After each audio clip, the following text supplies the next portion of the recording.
Football বিশ্বকাপ শিরোপা না পেয়ে হতাশায় কান্নায় ভেঙে পড়েন বাংলাদেশের আর্জেন্টিনা ফুটবল ভক্তরা।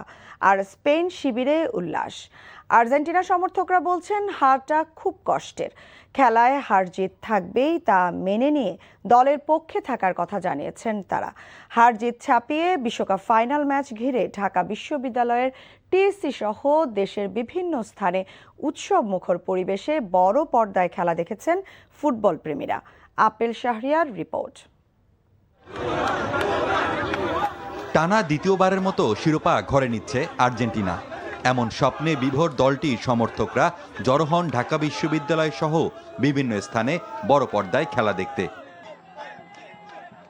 তবে স্পেনের সঙ্গে খেলায় পাত্তাই পায়নি সদ্যবিদায়ী বিশ্ব চ্যাম্পিয়ন আর্জেন্টিনা। ফলে এক বুক হতাশা ও কষ্ট নিয়ে বাড়ি ফিরতে হয়েছে দলটির সমর্থকদের। আর স্পেন শিবিরে বিজয়ের উল্লাস। সবার সাথে আনন্দ করতেছি, এটা হচ্ছে সবচেয়ে বেস্ট। আমি তো ব্রাজিল সাপোর্টার, আমি স্পেন সাপোর্ট করি। আমি যখন থেকে আমার জ্ঞান হয়, যখন থেকে আমি ম্যারাডোনাকে চিনি, তখন থেকে আর্জেন্টিনা। তামিন ইয়ামিনের জন্য হচ্ছে যে খেলাটা টিএসসি মোড়ে দেখতে এসেছি, অনেক দূর থেকে আসছি। শুধু টিএসসি এলাকা নয়, দেশের বিভিন্ন স্থানে দেখা গেছে একই চিত্র। প্রিয় দলের জার্সি গায়ে হর্ষধ্বনিতে আছড়ে পড়া দর্শকদের মাঝে শেষবাসী বাজার আগেই নেমে আসে অদ্ভুত নীরবতা। চোরের উচিত শিক্ষা হয়েছে, এমনকি ফিফার সভাপতির উচিত শিক্ষা হয়েছে। চোরের কোনো ঠাঁই নাই, বৈষম্যের কোনো ঠাঁই নাই। নেক্সট টাইম খুব ভালো হবে, এই আশাবাদ করে আর কিছু বলার নাই। ঢাকায় নিযুক্ত আর্জেন্টিনার রাষ্ট্রদূত মার্সেলো কার্লোস বেদনা ভাগাভাগি করে নেন সমর্থকদের সাথে।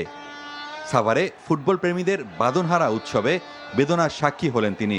অনেকে ভাবেনি এভাবে হেরে যাবে আর্জেন্টিনা।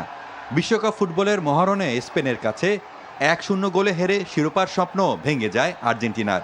চট্টগ্রাম বিশ্ববিদ্যালয় হেরে যাওয়া দলের হতাশার সুর ও স্পেন সমর্থকদের বাঁধভাঙা উচ্ছ্বাস ছিল চোখে পড়ার মতো। ফাইনালের মধ্য দিয়ে শেষ হলো ফুটবল প্রেমীদের উত্তেজনা ও উন্মাদনা। Apple Shahriar, NTV news, Dhaka.